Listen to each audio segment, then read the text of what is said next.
Good afternoon, everyone. My name is Tony Gwen. I'm Technology and Communications Coordinator for the NNLM Southeastern Atlantic Region, and I want to thank you for joining today's SEAside webinar, LGBTIQ plus Safe Spaces. If you would like to have closed captioning available for today's webinar, please visit the link that I am pasting into the chat box now. Today, we have Gregory Brightbill, Academic Coordinator, Interprofessional Student Learning and Services Initiatives at the University of Maryland, Baltimore, speaking today. Greg leads university-wide leadership in LGBT plus education initiatives. He has a master's degree in higher education administration and bachelor's in psychology. Thought-provoking information Greg shares in his workshops are from a wide range of sources, but also from his own personal experiences as an out gay man in Baltimore. If you have any questions for Greg, please use the chat box, and he will answer them at the end of this presentation. Everyone, please welcome Greg.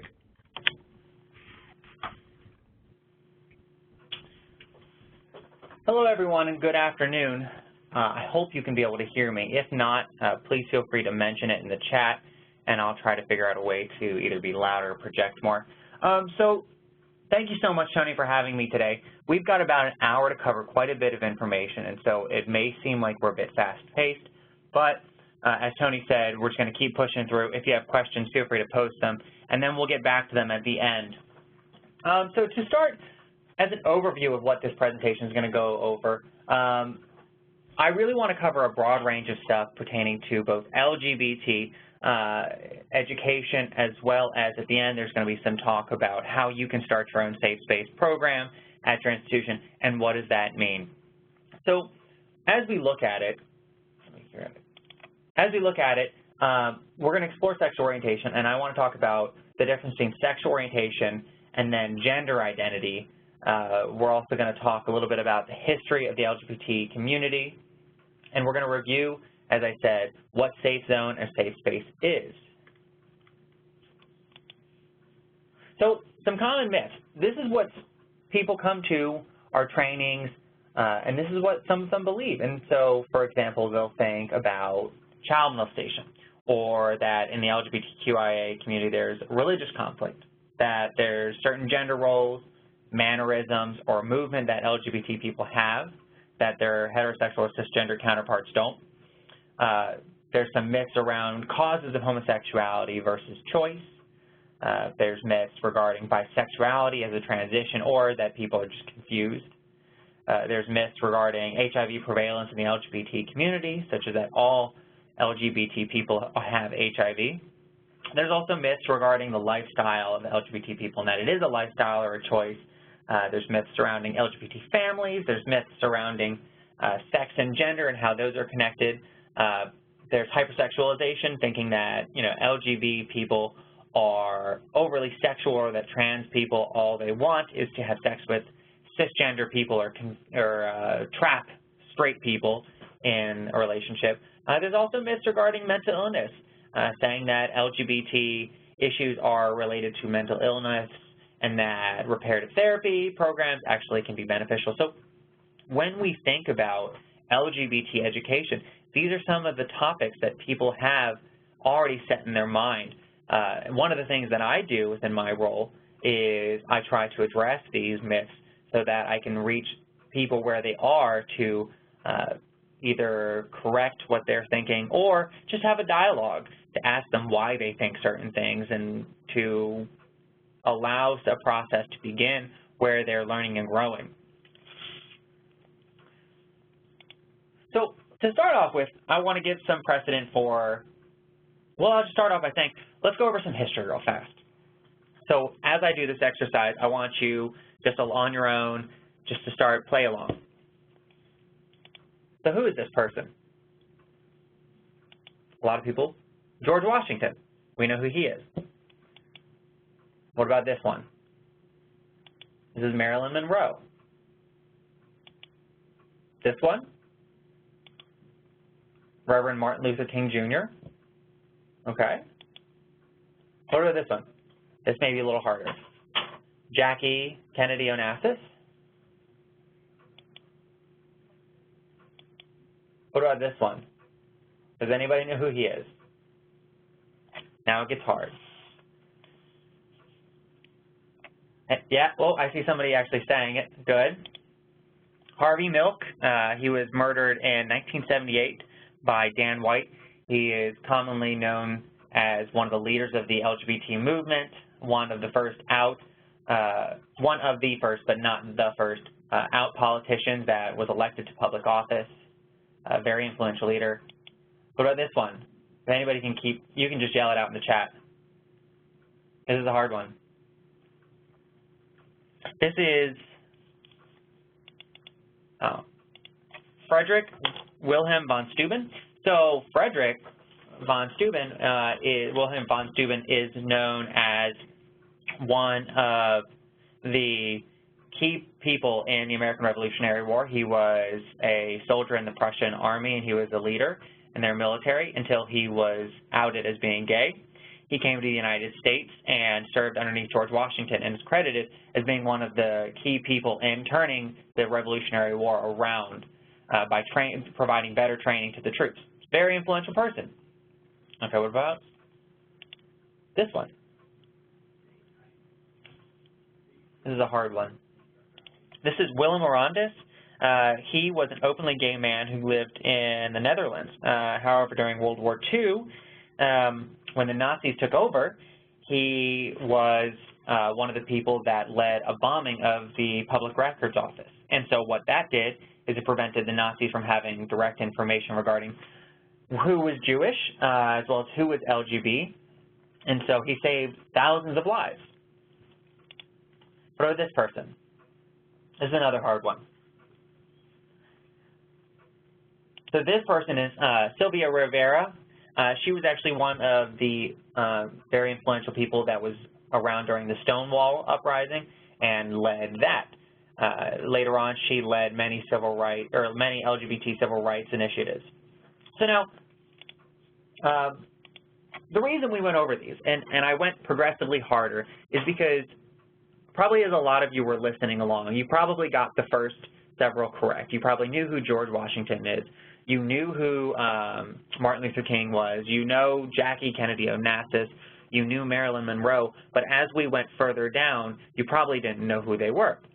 And there's nothing wrong with that, but it's to highlight the fact that our education system does not necessarily teach people about LGBT history. So there's a lot of very important people that have been influential in LGBT history who we just don't educate about because, you know, if you think back to when you were in grade school, we had Women's History Month, we had Black History Month or African American History Month, we had all kinds of history, but we have yet to broach the topic of LGBT history. And so when we are currently looking about doing LGBT education, we have to realize that we're starting from the bottom up.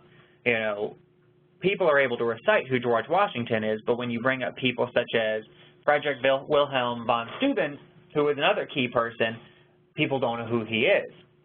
So we need to make sure that when we're doing education, we're really building from the bottom up for people, and we're recognizing that there is no current level of knowledge for most people regarding LGBT individuals, regarding LGBT history, or regarding LGBT lifestyle. And so that's important to review as we look about what is the Safe Space program or what is our own current knowledge about LGBT-related issues. So next I want to give some basic data just so that you know who is LGBT in the country and what currently there is about it. So this is all some basic data that was collected by the Williams Institute of UCLA. This isn't exact data, and I'll explain why in a second. But currently there's an estimated 8 million adults in the U.S. who are lesbian, gay, or bisexual. It's estimated to be around 3.5% of the population. So anybody here who lives in New Jersey, that's about the same size as the population of the state of New Jersey. There's an estimated 700,000 people in the U.S. who identify as trans.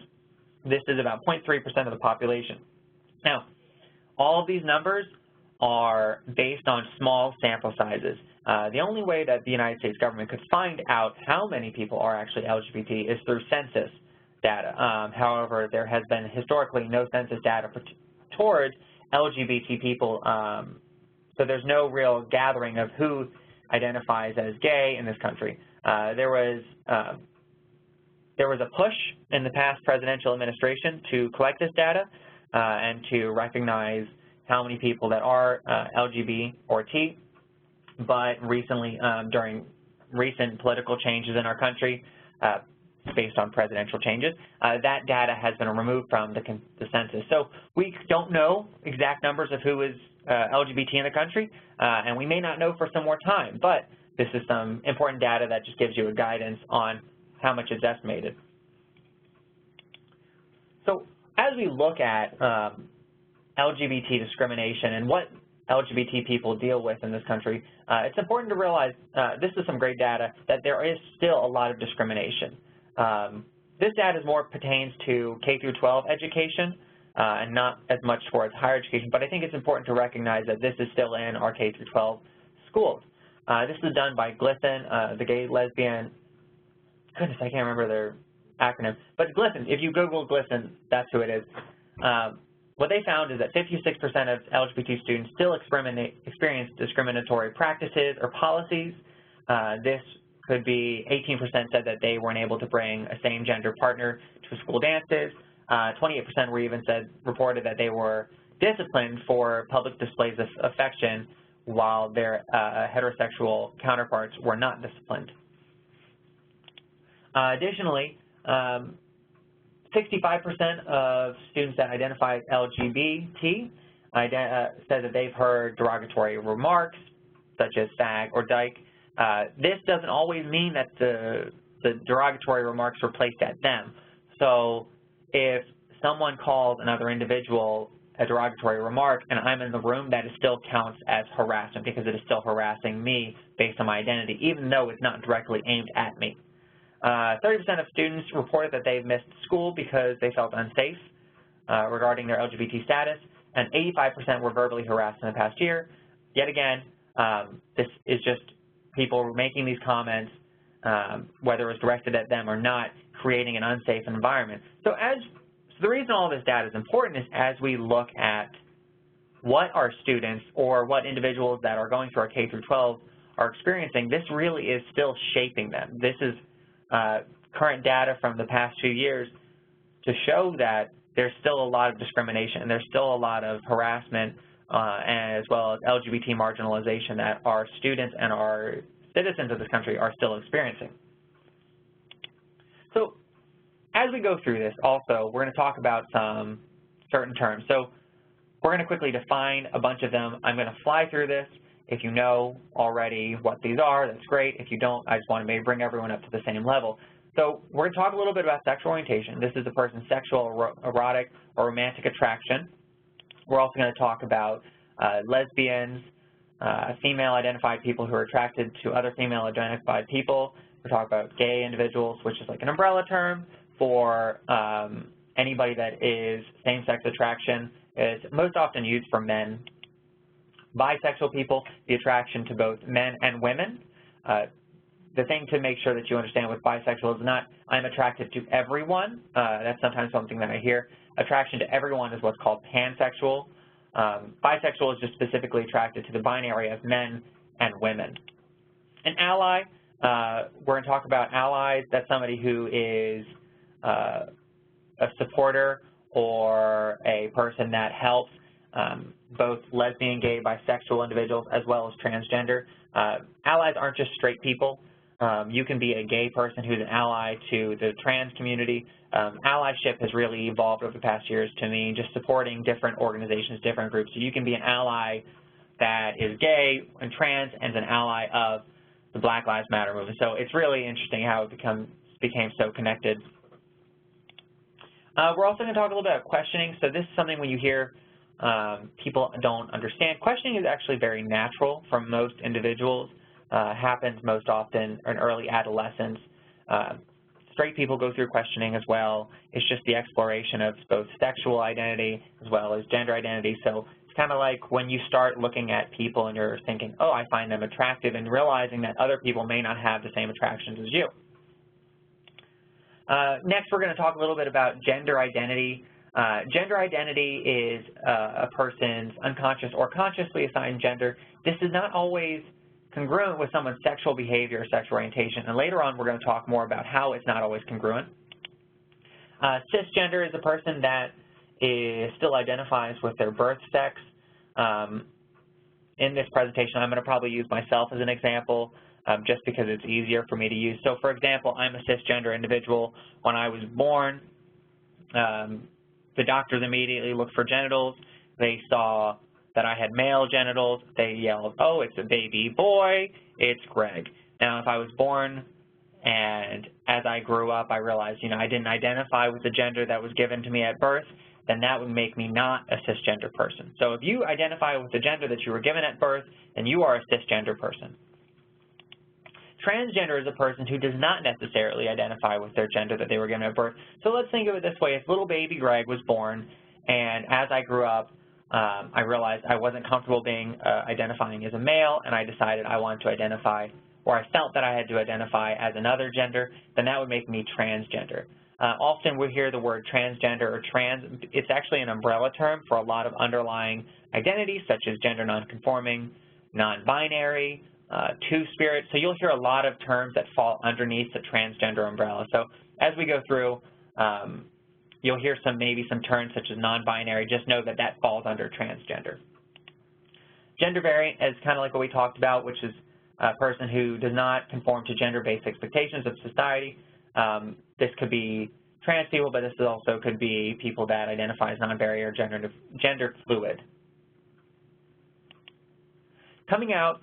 So when you think of coming out, I want you to realize that it happens to all LGBT people, and that it's a person as they come to their own sexual orientation and they accept themselves and they process that, they share it with others.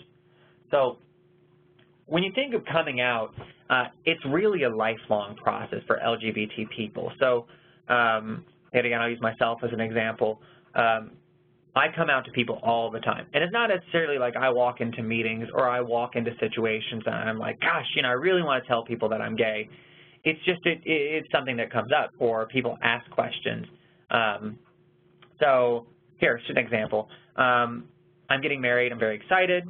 I recently got engaged about 9 months ago, and the first time in my life I actually have I use a term that's gender non-binary for my partner, so I say fiancé. Fiancé could be used for both women or men. And I've been setting up a little bit about wedding-related issues, and so I'll call people and they'll say, "Oh, your fiancé," and then I say, "Yes," and they say, "Well, what's her name?"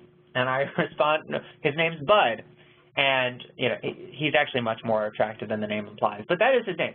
And it catches people off guard. And so even little things like that, it's me coming out to people, it's me disclosing to people that I don't follow the heterosexual guidelines that they think that I have. They assume that, oh, you're engaged, must be a woman. So it's coming out. Also, I'll be in meetings and people will start talking about experiences, and I don't mean to come out, but I'll say, oh, yes, I'm going to Pride, or it doesn't always mean you're gay, but some people may think certain things, or I'll talk about, oh, my fiance, he, or, all these different ways. This is me coming out. I wish there was just one giant coming out process. I always laugh because people say, this joke like a coming out party. Well, I have yet to have my coming out party. I would love to have one, but I haven't had one. And I think it's important to recognize that there is no specific coming out party. It's a lifelong process where I'm constantly disclosing this information to people, and you never know how someone's going to react. Also, keep in mind when we talk about coming out that within the trans community, there's a term called stealth, and trans individuals don't necessarily have to come out to people. So if someone's gone through the entire process of accepting their identity and getting comfortable with themselves, and they go from female to male, it's not a responsibility of them to come out. So it's never someone's responsibility if they're LGBT to come out to the people and tell them, because sometimes it's just not people's business. Also, along the line of coming out, we can talk a little bit about outing. So outing is kind of on the opposite side of the spectrum, where it's not necessarily the individual disclosing information that's personal to them about their LGBT status, but other people. When you think of outing, you have to realize that we live in a culture of outing. In the news, in the media, we love to out people. And if you want to look at an example, pull up any People magazine or even, those junk, 10-cent magazines that you see at the cash register at your grocery store. They talk about guess who's gay, guess who is, and they talk about rumors about people being gay, and people buy it because people are curious. But what you need to realize is it's not always about people's business about who is LGBT, or is a person comfortable disclosing about their LGBT status. So I always tell people that outing is something that you really should avoid. If you find out about someone's LGBT status, it is not your responsibility to disclose it to anyone else. You should always be asking about someone's permission. Can I talk to someone about this? Or if someone comes out to you at work, or if it's a student or colleague or even a friend, to say, thank you so much for telling me. Are you out with other people? Would you be comfortable if people asked me and I disclosed the correct information, or how would you like me to approach it? Because, so for example, if I come out to a coworker and that coworker outs me to maybe my supervisor, there is currently no protections countrywide that protects LGBT people, so I may be fired. So always realize when someone comes out to you that there's a lot at stake for a person, and that you shouldn't be outing someone because you never know where that information will go, and instead you should allow the LGBT person to feel empowered to be the person that's controlling that information. So food for thought. So as we talk about homophobia, this is taken from McGill University's website, and I think it's fantastic because it really breaks homophobia down into 4 categories that really build upon each other. So when you think of homophobia, it's a lot of feelings, behaviors that are based on heterosexual life values, and in many ways they marginalize homophobic, or they promote homophobic value or homophobic beliefs, and they marginalize LGBT identified individuals. So when you think about homophobia, the most basic model of it is personal homophobia. So this is kind of like people's thoughts in their heads, their emotions about it, their beliefs, but it really doesn't, escape their mind. So think of it this way: if 2 people walk down the street holding hands, and I walk down the street and I see them, and I think to my head, that's disgusting, that's wrong, that's weird, I don't like this. That's considered personal homophobia. But I didn't act upon it, which keeps it personal. Interpersonal, you can think of like interaction. So that's if those 2 people are walking down the street, I see them, based on my personal homophobia, I think that's wrong, and then I yell at them, go home, queers, or something derogatory or offensive. So it's the interpersonal interaction or harassment that makes it different. Now, building upon that, you have cultural homophobia, which is kind of societal values and norms. So let's just use, for example, taking someone of the same sex to prom. A lot of places don't necessarily have policies on it, but it's kind of seen as like the wrong thing to do. It's people make it a difficult situation. They may harass the people. These are just based on societal values of what should be done, or saying that gay people shouldn't be holding hands because that's inappropriate, but straight people are able to do it because it's different. I hear this all the time with, well, I don't want my children to see homosexual people acting that way because it has a lot of questions that I then have to answer. So it's privileging heterosexual people because they're able to do it, but demeaning homosexual people when they're doing the same thing. And then finally, when it all builds into, personal homophobia builds to interpersonal, which builds to cultural, you kind of develop this institutional homophobia, which is governments, organizations, or larger institutions developing policies, procedures, and laws that demean homosexual people or place heterosexual individuals in the top. So gay marriage is a good example. Until a few years ago, laws preventing same-sex people from being married. You could also look at benefits packages. Not all places provide same-sex partner benefit packages. These are a lot of things that are based on institutional homophobia. So when you think of homophobia and you're addressing people, especially in the Safe Space program, you really have to look at it as, how can I address personal homophobia first? Because if you build upon addressing personal homophobia, you will knock down the other three together. So if I work for an institution and I notice that there's institutional homophobia going around, one of the best ways to do it is to develop practices that combat personal homophobia amongst the members, amongst the administration, amongst the people that work there. You change the culture, and then if you change the culture, you're going to change the way people act, you're going to change the values that people have, and you're going to change the laws, policies, and procedures that are created from all of those. So moving also on to theories, we're going to talk a little bit about sexual identity development and formation. This is Cass's psychosocial model of sexual development. Not one of my favorites, but it's probably one of the better ones. This was developed in the 1970s in the United States. So as you see it, please remember this is very much a product of the time. There's not very many, usually research as well as like psychosocial models and theories are 30 years behind what happens. So there's very few theories that are up to date right now because you have to wait some time. So please take this as a good learning model, but not necessarily something that we have to use to outline everything that we see. But what Cass said is that individuals that are LGBT go through 6 stages. So the first is identity confusion. This is where someone is confused about the feelings they're having. This is early onset. It doesn't have to be early onset in their life, but usually happens younger, prepubescent, where people are starting to realize that they're a little, they're not similar to their counterparts, that they may have same-sex attraction. Identity comparison happens after that, where they start comparing themselves to other people. So let's go back to, like, 11-year-old Greg. That was when I started realizing that everyone else, all the other boys wanted to dance with girls. I wasn't really interested in it. Next is identity tolerance, where you start moving towards homosexual culture or homosexual identity development, realizing that you're not heterosexual and starting to look at what does that mean for you. Stage 4 is identity acceptance. So this is where you start accepting your identity and you increase relationships with people that are similar to you.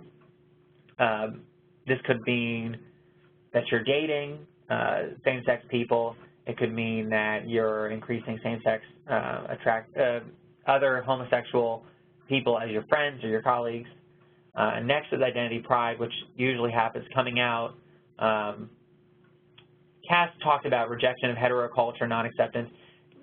Take that with a grain of salt, 1970s, but most often identity pride is coming out, that whole coming out process.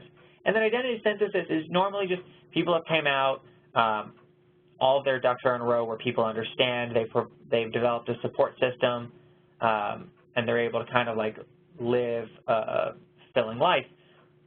Something you need to realize with all of these steps is that it doesn't happen for everyone. People don't all go through all all 6 steps. Additionally, there's no prize at the end of the tunnel. So some people may get to stage 5, and that's fine. Also, people may go back a few steps. That also happens. There's a term within the LGBT community called the secondary adolescence. And what that means is you have to realize when you're looking at homosexual people and their sexual identity development, it usually happens at a later stage than their heterosexual counterparts. So whereas heterosexual individuals are able to date at a younger age, homosexual individuals, because of their psychosexual development, they start dating at a later time. Now, this is actually not as common now. We live in a day, back when I was in high school, almost no one was out of the closet, so I didn't really date anyone because I wasn't out in high school either until I dated when I was in college.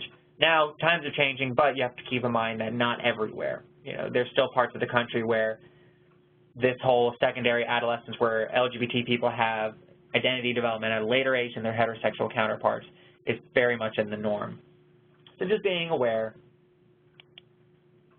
So we've gone over a lot of LGB-related content. We defined a lot of the terms. We also talked about sexual identity development. I find that when I talk to people about safe space and LGBT-related information, most people already kind of understand that. You know, as a society, we've kind of became accustomed to gay and lesbian people. You know, we have Ellen on TV, we have Will and Grace, we have all these different TV shows where LGBT characters are in the forefront. But next we're actually going to talk a little bit about trans-related issues and gender, which is actually where I find the majority of questions these days from participants as well as other people. So when we look at like transgender-related issues, we have to realize that right now is the time to learn, because right now is the time where a lot of trans-related issues are coming to the forefront. We have people like Laverne Cox, who in the past 2 or 3 years has really blown up the world pertaining to gender as well as trans rights. We also have Caitlyn Jenner, who has probably been one of the biggest celebrities to come out as trans. The other one is Chaz Bono. But very much you have to realize that in the past 5 years, a lot has changed for trans-identifying individuals. In some ways, it's been a lot of great changes. In some ways, as you look at some of the laws, the bathroom bills, you know, the bills regarding where trans people can go and how they are able to change their identities, a lot of this is still very much changing. So it's very much current and very modern and very ever-evolving. So when we talk about it, one thing that I want you to understand is sex does not equal gender. So we talk about birth sex. Birth sex, if you look on the left, is often defined as male or female. It can be defined, but not always, by chromosomes, hormonal profiles, internal and external sex organs. Not always defined by those things, but most often that's how we define it.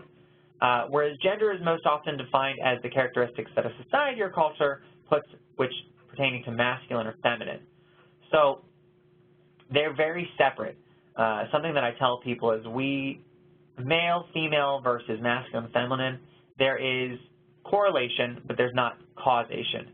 So you can be a male individual and have feminine characteristics, and that doesn't mean anything. That doesn't mean that you are a woman. That doesn't mean that you are a man. That doesn't mean anything. It's more of just characteristics that a society puts upon you. So before we get on more with gender and sex, something I'd like to talk about is the pillars of heteronormativity. And so this is very much the pathway we put individuals on once they're born forward as they grow and develop. So I can't hear you all respond, but please respond as you know, just to yourselves. Okay, let's play again. You are going to go, you find out that a friend is having a baby, and you're going to go to their baby shower, and you want to buy a gift, and you want to find a certain color that goes along with that gift. So if it's a girl, what color do you choose? Pink. If it's a boy, what color do you choose? Blue. If you don't know, most people, you know, green, yellow. What type of toys do you get? If it's a girl, maybe pink, soft, fluffy things. As they get older, maybe buying them dolls and Barbies. If it's a boy, you buy them guns, and you buy toy guns, and you buy baseball bats. And it's very much a process that we don't mean to do, but it's just natural. You know, if you have a son, we paint their room blue. You buy them blue stuff. You put them in blue clothing. You take them to masculine things, such as, you know, sporting events that are male-related. And what this is if you look, as a child is born, the sex assignment really decides the path that they go down, because we as a society put them on this path. So if you look at the graph, the pillar of heteronormativity says that sex assignment, if it's a boy, the doctors see male genitalia, penis, they're going to say it's a boy, and then the child will be raised as a man. They will have masculine characteristics. So, for example, you know, you hear boys don't cry. You know, I was raised in a boys don't cry household. I was one of 3 boys. If we cried, my parents didn't mean to, you know, make it, you know, they were wonderful people, but, you know, I remember my father saying, don't cry, boys don't cry. We're really pushing the masculine characteristics. You know, as they get older, they're supposed to have sex with women, and then they're supposed to have kids and be married to a woman. The problem comes when people don't stay on this, so when they don't follow the pillars of heteronormativity. And as a society, we need to be aware that we shouldn't attack people when they don't follow these guidelines. We should be okay if someone is a little bit more feminine, and just because someone is a little bit more feminine does not necessarily mean they are gay. It doesn't mean that they won't have sex with women. It just means that in one of those areas that they don't follow the pillar of heteronormativity. And so this is important. If you look more, this next slide is called the gender unicorn. Please forgive it. It's cute, but it's the best that we have. If you look, this breaks it down a little bit further towards the 5 aspects of someone's identity. So if you look, you first have your gender identity. So this is, it's like the idea box for the little unicorn. This is, what does someone feel that they are? Are they a man, or are they a woman, or are they other? Such as are they asexual, or gender nonconforming, or non-binary. So let's use me, for example. When I shut my eyes and I picture myself, I see myself as a man. Gender expression is the little green dots that surround it. So this is the way someone expresses themselves. Yet again, you can have a feminine gender expression and still be a man, but you can also be, you know, the other way around, where you're a woman and you have a masculine gender expression. A lot of what we deem as gender expressions are kind of, they're made up as a society. If you look at what is deemed feminine and what's deemed masculine, if you explore it, you can kind of find a little bit about the hypocrisy of it. So for example, for the longest time, pants were masculine. Women were not allowed to wear pants because it was not feminine. That changed. Other things such as, you know, for example, certain types of body care. You know, men keeping their nails clean was deemed feminine. So as you look at gender expression, realize that it's okay to have a gender expression that is either masculine or feminine, but that doesn't necessarily, you don't have to choose one or the other. For me, if you see me, which you can't, I'm wearing a men's dress shirt. I'm wearing dress shoes that I've got in the men's section. I'm wearing men's dress pants that I got at the store. I mean, even if you like to my bare essentials, I have my hair short. All of the ways that I express my gender are very masculine. That doesn't necessarily mean that I can't have certain feminine characteristics if I want to. Next is sex assigned at birth.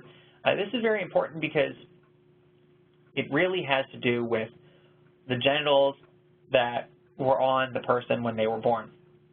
This little graph uses the DNA model to show chromosomes, but please be aware, when babies are born, we don't check their chromosomes. We go by what type of genitals do they have. Do they have male-identified genitals, such as a penis? Do they have female-identified genitals, such as a vagina? Or are they intersex? For example, do they have both female and male reproductive organs? This happens actually much more. It's more common than people realize it. Standard practice for the longest time was if both organs are there, to choose one that was more developed, allow the parents to choose, or sometimes it was just easy if the penis wasn't fully developed and the vagina was, to just turn the penis into the vagina. So this is kind of what the standard practice was. So just be aware, sex assigned at birth is a big key factor, but is not necessarily the only factor. Now, going back to me. So me, when I was born, they saw a penis, they said it's a boy, I was Greg. So that's my birth sex. Next, physically attracted to, this is sexual attractions, emotion or erotic attraction. So you can be men, women, or other, which means you could be asexual or pansexual. And then finally, emotional attraction, which is much more common than people realize. Everyone has, it's not sexual. Emotional attraction means who are you able to get closest with, men or women. You can be a man that is completely straight, I digress. You can be a man who is straight and still be emotionally attracted to men, which means you have better emotional connections with men. That doesn't mean anything more than just you are able to connect better emotionally with other men. Women, the same thing. If you're a woman, you can be straight, attracted to women, or attracted to men, but still be emotionally attracted to women. As we look at the gender unicorn, really look at what it means and where all these identities come into play, so that you're aware as you look at your own identity to realize that while there's correlation between these, so there's a correlation that most often people who are female express themselves as feminine, they were assigned the female sex at birth, they're attracted to men. There's correlation, but there's not always causation, and that's an important thing to recognize. And it's an important thing for us to realize when we're talking to people and addressing people and not jumping to assumptions about someone. So you may meet an individual that when you meet them, they appear female to you, they have feminine characteristics, they're attracted to men, but that doesn't necessarily mean that they were born with female sex organs. They could be a trans individual, or you could be a trans individual who was, identifies as a male, you express yourself masculine, you were born a female, but you transitioned, and you could be gay. You could be attracted to other people that match the current sex or the current gender that you have. You shouldn't look at it as, oh, that's different, because sex and gender really are very separate. Or sexual orientation and gender identity are separate. I correct myself. So next we're going to talk a little bit about gender-neutral pronouns. So we talked some about transgender individuals or gender non-binary, and now we're going to talk a little bit about pronouns that you can use. So when you're looking at your safe space trainings, something that's very important to recognize is how do you teach people how to use the correct pronouns. So please use these as an example. If I just wrote them out really fast. So I saw Alex today walking their dog down the street. They recently rescued the dog from a shelter. I cannot wait to talk to them about their new puppy. That's one story. The next is Noelle was in a meeting today and had a really good idea. Xi said we could increase enrollment through better marketing. Their idea could really help us out in the long run, and we should talk to them about it more in the next meeting. Another story would be Jordan was wearing a really nice blue shirt today. A must have bought it at the store. I want to compliment M on it and find out more about hairstyle. So I'm able to kind of flow those off my tongue pretty fast, one, because I'm reading them, but two, because I've practiced them. So if you all think back to when you were in grade school or college and you took language classes, be aware that you had to practice a language to be able to use it fluently. And the same thing was with gender-neutral pronouns. So as you learn them, practice them. Practice them silently in your office. Practice them in the car.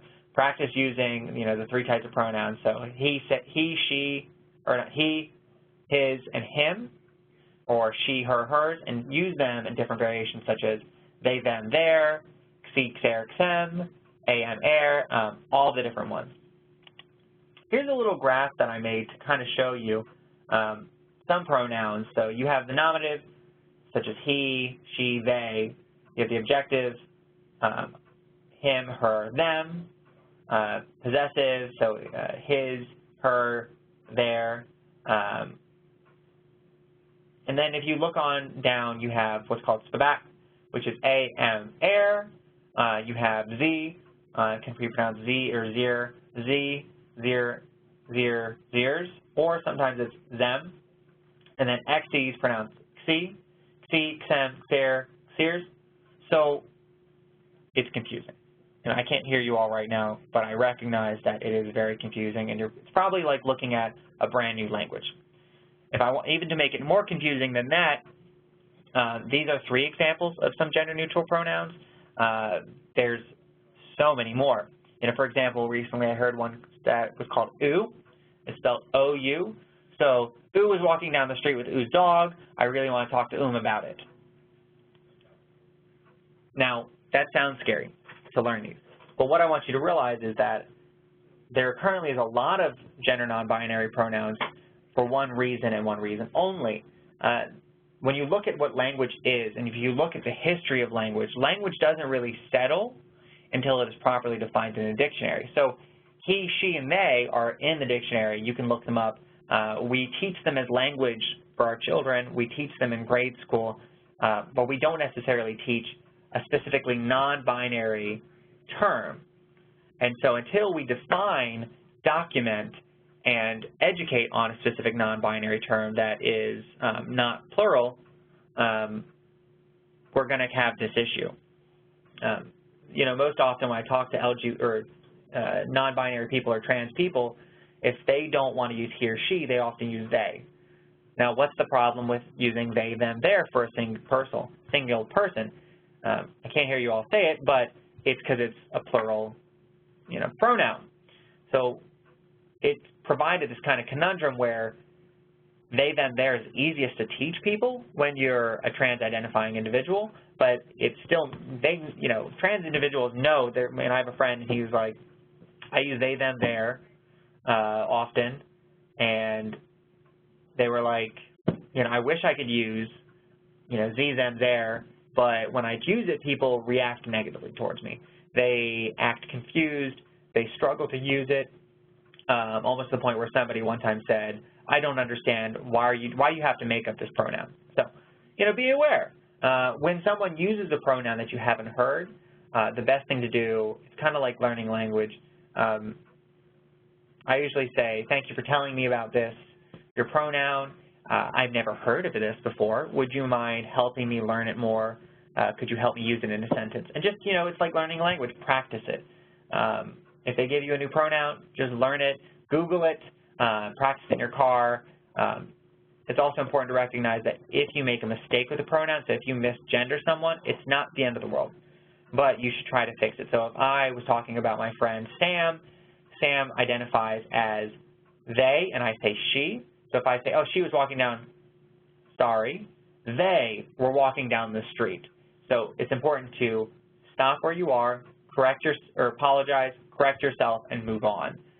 Don't make it a big deal. Don't harass the person. Don't also say, oh, well, when I met you, you were blank, you were she. That's harassing. You know, when Caitlyn Jenner came out, I heard a lot of people using the term he still, like, oh, well, he'll always be Bruce to me. That's very much the wrong thing to do. You should really respect someone for who they are right then and there.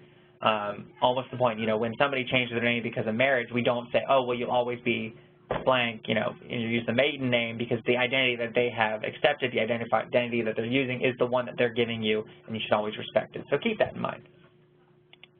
So next, we've got about 12 minutes left, and I want to talk a little bit about, I've given you a lot of information about LGBT-related stuff, but I want to give you a quick little tidbit on what Safe Space is and how you can start it yourself.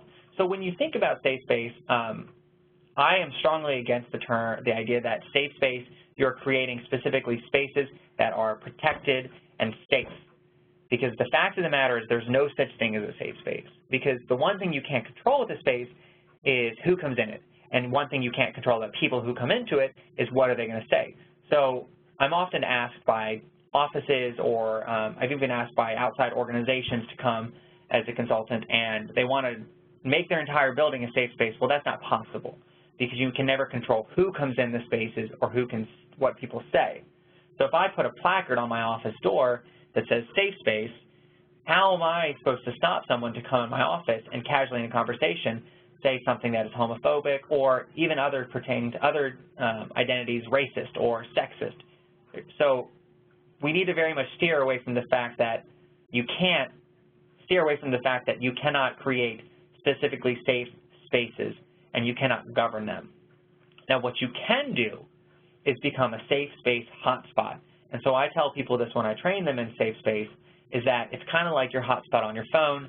You train people to be hotspots wherever they go. So if I'm in my office, the office is not a safe space. I am the safe space. And so if someone comes in and says something homophobic or something that is derogatory, I am the one that needs to address it.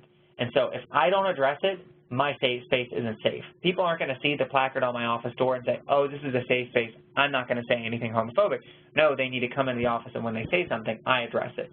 And even further on to that, when we create safe space people that are hotspots, they are going to take the safe space ideas wherever they go. So if they are on the subway, they are a safe space hotspot. They are able to address homophobic or transphobic remarks wherever they are. And so when we look at safe space, we need to realize that it's empowering people beyond their cubicle, beyond their office, beyond their building, to become better advocates and better supporters of LGBT-related rights. So you're watching this presentation, you say, okay, this is great, Greg. How do I start my own safe space program? So the great thing to know about Safe Space is that it's been around since, the idea of Safe Space has been around since 1989 is when you start seeing your first Safe Space programs at institutions. But the problem is that there's no umbrella organization that is all Safe Space or all Safe Zone. And so you see a lot of smaller ones that are subset programs that kind of can give you guidance. One that I think is amazing and it is completely free is this one that's on the screen. This is the safezoneproject.com. It is awesome. You can even go to this website. They've got all of their documents. You can even, on the top right, you can literally just click and download a zipped file that has a 2-hour curriculum with activities, with everything that you would need for a safe space program. It's fantastic. If you want to even go to one of their trainings, they have trainings, I think they're located up near Syracuse, I think. Don't quote me on that. You can go up there and they'll train you on how to be a trainer. So I recommend this website. This is a great start. Don't feel like you have to follow their curriculum specifically. I think what we've done at UMB with ours is we kind of have a hybrid where I've got different curriculums from different groups, all kinds of things put together that really fits my specific population. So when you develop your program, make sure it fits your specific population. Don't just use a one-size-fits-all. Looking at what our program is, when you're building a safe space program, follow these guidelines to help you build up. First thing, you need to identify resources to build up training content. So utilizing the safezoneproject.com or others, if you contact institutions that already have safe space programs or safe zone programs, most likely they'll allow you to have a little bit of theirs or they'll coach you on it. If you contact me, you can have my material. I can train you on how to be trainers. I can also give you some of my activities and different programs. You need to gain faculty and staff buy-in. If you're not at a higher education institution, just gain people's buy-ins. You need to have their buy-in because then if you have people's buy-ins, it'll help your program grow. The next thing that's important is that you identify and train safe space trainers. So in the past year, I've trained, I think, 26 safe space trainers, and it's built a committee. And so it's not just me doing everything. I'm kind of like the coordinator of it, but it's not my main role here. You know, at the University of Maryland, Baltimore, I actually manage a leadership program for students. Safe space is kind of like my side gig. So it's very important to make sure that you have a large group of people to provide better resources, better help, as well as to help you out when you have a lot of trainings. You know, we have, I think we had 10 to 15 trainings this year. Next year I'm expecting 15 to 20, maybe even 30. I can't do all of these trainings, so especially because it's not my main gig, that's what's important. To make sure you have other trainers and that you train them properly. So I have a safe space, train the trainer training where I teach people on how to be trainers. If you need me, I can help you out and guide you in that process as well if you reach out to me afterwards. Also, it's important to market scheduled trainings, and you also can market ways to host a training. So people love to host their own trainings. It's kind of like hosting a Tupperware party, except you don't get as many prizes. You can have people reach out to you and say, hey, I would like to have trainings for my offices, and I say, sure. As long as at the end of the day people understand that I cannot make your office a safe space, but I can train the people in your office on how to be safe space hotspots. Another important thing is always track information regarding who is trained. People that are trained are your best source of help, marketing, when you're trying to get more people trained. When you're trying to get it out there, they're the best thing that you'll ever have. And then finally, yet again, use that committee to regulate information and gain cross-campus involvement, or if you're in an institution that's not a higher education institution, to get other people's involvement. That is so helpful to have other people around. You know, I am very much, it takes a village to raise a child. You can't just count yourself as the only person to make your campus a safe space. To train people, you need to make sure that you develop a committee that is self-sustaining. Something that I see as a big issue for safe space or safe zone programs is that people don't realize, if you don't make a committee, when you leave, it leaves, and it just dies out. And so I see a lot of safe space programs that are very robust and that just go poof because the person that was the coordinator leaves. So if I left tomorrow, my committee will just run itself, and then the new person will come in and be able to kind of join in the process. So that's really important to make sure that you're creating a long-lasting product. Finally, just, I was asked about what our safe space structure is here at UMB. So as I said, we have about 10 to 15 regular safe space trainings per year. This is basic level, 2 to 3 hours long. If you need to, I break it sometimes down into part 1 and 2 for people that fits in their schedule sometimes. It's kind of like Safe Space 101, basic level. As we said with the history thing earlier, people don't know anything about LGBT history or development. You're teaching basic level knowledge, and that's okay because you have to bring everyone up. I have then above that 2 train the trainer workshops per year where I recruit and train safe space facilitators. It provides them an opportunity to join the Safe Space program, and it's about 3.5 hours long. This is a really big thing. This is kind of like even people that don't want to be safe space trainers, I teach them on this is a higher level knowledge. So we don't just go over the basic terminology. I go into how do you be a better facilitator? How do you confront a difficult person in an LGBT training? I also go into more in depth about LGBT development theories as well as growth. We go into more detailed LGBT history, all of that. So it's a really great training that we use to help build upon the Safe Space program. So finally, we've got about 3 minutes left. I want to provide some time for you to ask questions. I know if you want to last longer, past the 3 o'clock, feel free. I'll be here for probably another 15 minutes to answer questions. I'd be more than happy to help you. This is my email contact, Gregory, brightbill@umaryland.edu. Feel free to write it down and contact me if you need anything. Thank you again so much for all your questions. Tony, I may let you kind of help me guide on how to use this, on how to ask questions. So the floor is yours. Oh, thanks, Gregory. If anyone has any questions, please feel free to use the chat box. When you send your questions, please send it to all participants if possible so that everyone in the group can see the questions that you would like to ask him. And then I do want to say that if you are interested in Greg's presentation, you can email me directly, and I would be happy to send you a copy of that as well. We have a question from Meredith. I would love to hear your thoughts on how to best advocate for gender-neutral bathroom signage in public libraries. That's a great question, and I think we very much, bathrooms are a big topic right now, and it's so funny because it's such a common, basic human thing. I challenge, whenever people come to my trainings and we talk about bathrooms, I challenge them, think about how often you have to pee. Think about how many times a day you have to go. Think about what you'd have to do if you don't know where the restroom is, or if there is no restroom specifically that you feel comfortable in.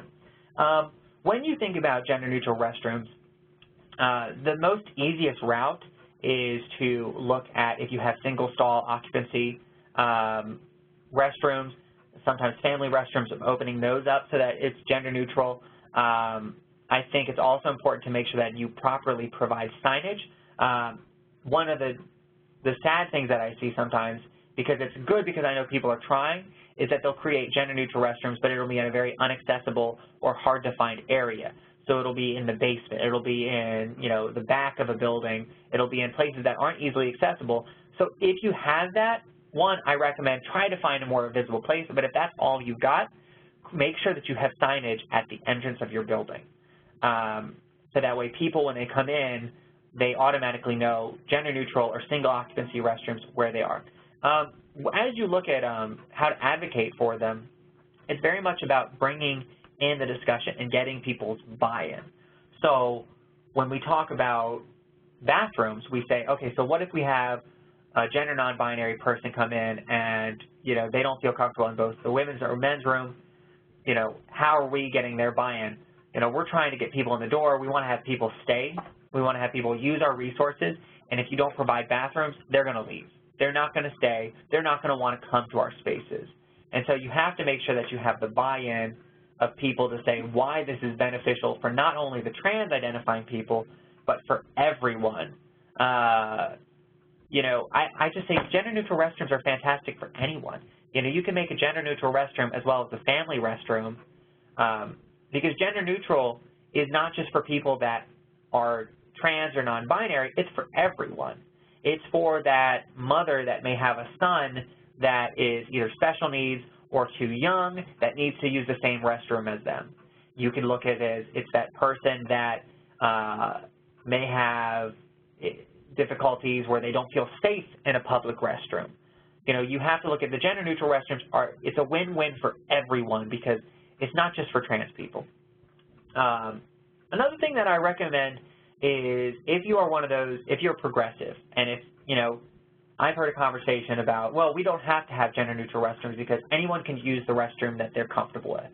And I think that is an awesome policy because that's saying, you know, whether you are female to male trans, which means born identifying as female, you're male now, what you should make sure that you do is you advertise it as gender-affirming restrooms. So gender-affirming restrooms means you can use the restroom that matches the gender you identify with. So that way it answers any questions for people. If you're an institution or an organization that has lots of bathrooms, make us map. I mean, if you have multiple buildings, I work on a college campus where we have tons of buildings, and I make sure that we have a list and we have a map. So when people come visit us, if they have a question, they can look it up online. Also, something when I talk to people that are trans, publicize the fact that you have a gender-neutral restroom, where it is and how to get to it on your website, because I have a friend who's trans and they Google before they go to places. If they go to a library, they're going to Google beforehand where's the restroom for gender-neutral people or all-gender restroom. They're going to look up institutions. All these things they're going to care about. So I hope that answered your question. Going back, it's about getting the buy-in for everyone and why it's gender-neutral or not. All gender restrooms are helpful to anyone, regardless of their gender identity, because we all can use gender-neutral restrooms. We have one in our School of Nursing that I helped open, and I go pee there. You know, sorry to be frank, but if I'm in the area, I go, and it doesn't matter. And in fact, I go to use it to break the stigma that only trans people use that restroom. Other questions? Vicki asked if we would be able to post the link on how to get to the slides and recording for this. Vicki, I will email participants the slides, and the recording for this will be posted on the NNLM YouTube channel. And what I'll do is I'll post now the YouTube channel so that if you want to, you can subscribe to NNLM's YouTube page and go ahead and access the recordings once they get uploaded. It generally takes about, for our region, about a week to 2 weeks for the recording to be available. I didn't see any additional questions, but if you have any, while I give some final announcements, please feel free to use the chat box for that. I want to thank everyone for attending today's webinar. I would also like to invite you to our next webinar that we have scheduled on June 21st at 12 p.m. We're going to have guest presenter Colin Kem, who's the Business Intelligence Analysis Analyst for Prince George's County Memorial Library System, who's going to give an introduction to Tableau, which is a data visualization software tool. If you would like to learn more about the webinar as well as the how to register for that, you can click on the link that I provided below there. For today's webinar, if you would like to first evaluate today's webinar, please click on this link here, and it'll ask you a series of questions to go ahead and evaluate the webinar. After you complete your evaluation, the final question it will ask you is if you would like MLA-CE contact hours for this webinar. After you click yes, you will be given a new page that has steps with the directions that you will need, as well as the redemption code you will need to enter in medlib-ed, or medlib-ed now. And that is the system used to track certificates from the Medical Library Association. So please don't close your browser after you finish the evaluation, because there are a lot of directions now on how to connect with medlib-ed. I will say that you will need to use your MLA account in order to log into medlib-ed if you haven't done so yet. So if you have any questions, please let me know regarding the evaluation procedures now, but that should work out for you guys. Again, thank you, Gregory, for your time, and thanks everyone who attended this afternoon's webinar. And if anyone has any questions, Gregory, you did say that you would stay for maybe several minutes after the webinar. Yeah, sure. To answer any potential questions that people have still. So thanks everyone again for your time. I really appreciate it, and have a great afternoon. Thank you for having me.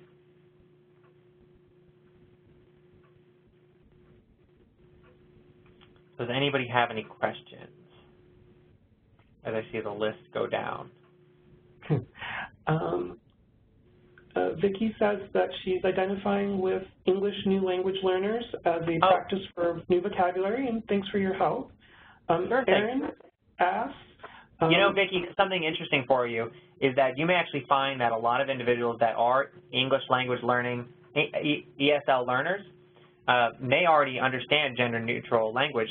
You know, English is one of the few languages that actually has gendered language. A lot of the romantic languages do, but not all languages do. So actually, if you talk to some students or people that are ESL, they're going to say, in fact, it's silly that in English language we use male and female pronouns. So that's really great. We also have a question from Erin about cis. So your question is about cisgender.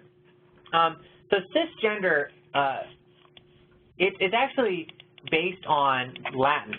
Cisgender, oh my gosh, I can't remember what the Latin term is.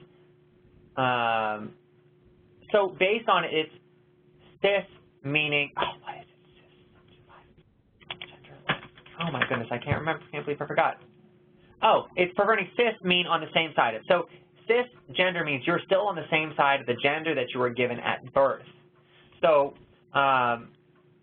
when you're thinking about cisgender, it's not necessarily a new word, but it's a new term that's used to identify people because, you know, many years ago, we didn't have the term transgender. You know, we used terms such as like hermaphrodite or transsexual to define other people, but we didn't have a term, which those are very wrong terms, don't use them anymore, but we didn't have anything to define people that match the gender that they were given at birth. And that's where the term cisgender has came into role, is to help people understand that there is a difference, that there is, you know, trans versus cis, where people that are trans are not the same gender that they were given at birth, whereas people that are cisgender or cis still identify as that same gender.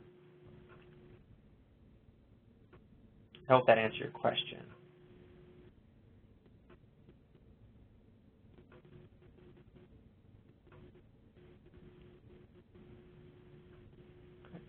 Other questions that are about any of the information we talked about, is there any slides you all would like to go back to that we could quickly describe a little bit more in detail? If you're interested, homework for everyone I think is fascinating. If you're interested more about gender as well as current, there is some interesting information. So back in the 1970s, there was actually a very different viewpoint upon gender, and it was actually the leading theory of the time was called gender neutrality. And that was that your genitals, nothing matters pertaining to your gender. What matters pertaining to your gender, of the gender that you accept, is how you are raised. And so what that meant is if I'm born, regardless of my genitals, if you raise a child as a male, they will become a man. Almost to the extent that, you know, when individuals were born with multiple genitals, they would just kind of pick one. So you'd say, okay, I was born with both a penis and a vagina. We're just going to choose the vagina because that's more developed, and we're going to raise the child as a woman, and she's going to be a woman. what they found was it didn't often work. One example specifically, if you ever get a chance, and I'll type this, David Ramir. David Ramir is, it's a very sad story about, it's extremely sad, but it's very interesting because David's story breaks out of gender neutrality. I'm posting it if you want to look up David. But David was actually born one of two boys and was born a male. However, during circumcision, something happened where there was a botched circumcision, and they were not able to save his penis. So what they said was, there was a doctor that was big at Johns Hopkins University about gender neutrality, and they said, okay, we're just going to turn what's left into a vagina, and we're going to raise David as a woman. What they found was this didn't work. As David grew into adolescence, David was on hormones, so shouldn't have known, but David knew something was wrong, something that they were not really a woman, and they kept saying, I identify as a man. David had a twin brother. They kept saying, I identify similar to my brother, and it was late until David's adolescence that David's parents said, you actually were born a man, which David was like, oh my gosh, this is why I am the way that I am, this is why I feel the way, and then adopted the name David. And so what this showed was gender neutrality, it destroyed the theory of gender neutrality because they had this perfect case study. Read the Wikipedia. I mean, it's actually scary how they did the research. A lot of the research that the Johns Hopkins University person did on David and his brother are actually very unethical. But what they found was gender neutrality didn't work. No matter what happened, David always knew that they were a man, even though they were raised as a woman. Sadly, later on, David actually committed suicide in 2004. And even, David's brother was even traumatized based on the research that was done, very unethical research, and David's brother died of a drug overdose as well. So sad story, but what it taught us is a lot about gender neutrality and about how gender and sex are very separate.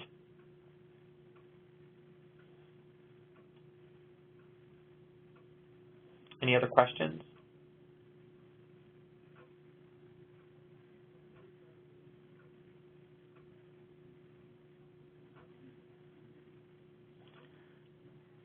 Well, if you have any other questions and you want to email me, on the left you can see my email address. It's gbrightbill@umaryland.edu.